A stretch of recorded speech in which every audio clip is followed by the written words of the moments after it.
Welcome back. I'm here with Football League editor Pascal Ahmed to talk about Friday night's championship match between Rotherham and Burnley. There's only one place to start, Pascal. Rotherham getting rid of Steve Evans in the week. Yeah, it's a bit of an odd situation the way he's actually left the club, because I think they had a meeting and he said it's completely amicable. It's more of a, the club statement was that they're party company. No one insinuated that it had been a sacking at all. But yeah, the timing of it's particularly odd. I know Rotherham had a slow start to the season. They were bottom of the table. They've had back-to-back wins over two of the early playoff chasers in Cardiff and Birmingham. So for him to leave after those two wins, once they've got off the bottom of the table, out of the bottom three as well, very odd situation. And Steve Evans, he said in interviews, we just had different ambitions for the club, and you wonder what those ambitions really were. I think maybe Evans, if he was, he'd already achieved successive promotions in two of the last three seasons, and you think maybe was he trying to go for the Premier League, and maybe the owners at this stage, maybe just wanting to cement their place in the Championship and just have a few years in the Championship before they say went too big too soon. You look at someone say like maybe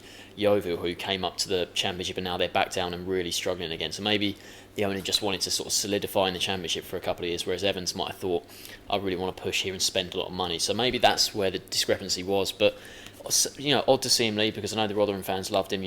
Like I said, they got back-to-back promotions, then stayed in the league last year, so they had done really well. And be interesting to see who they get in, because I think I've seen Darren Ferguson, the former Peterborough boss, he's the odds-on favourite. But then just earlier today I saw Paolo Di Canio linked there. So, Di Canio would be an interesting one. We know he's a bit mad, but he did do really well with Swindon in the lower league. So that would be an interesting appointment. But whoever they go for, it's going to be a very tough job to keep them up, because they're still 20th in the table and certainly seem to have one of the weakest squads in the league. So it'd be interesting. As for Burnley, they dropped out the top six with a defeat to Reading last time out. Yeah, it was a disappointing defeat. I know Reading, they're doing really, really well at the moment. Reading, they scored 2 goals in the first 10 minutes, and for Burnley to concede like that at home at Turf Moor, 2 goals like that, very disappointing.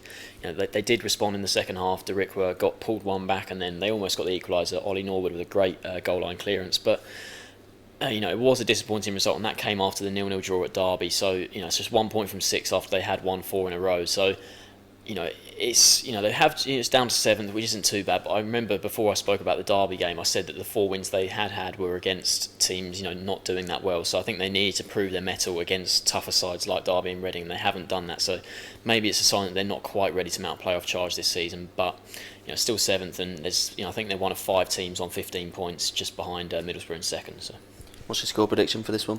Yeah, I think you're going to have to pick Burnley. I think losing Evans will be a big blow to Rotherham, and I'm not sure they'll have a new manager in by Friday night, so it'd be sort of the caretaker manager taking charge. And I think Burnley should just have too much quality for them. I'll go 2-0.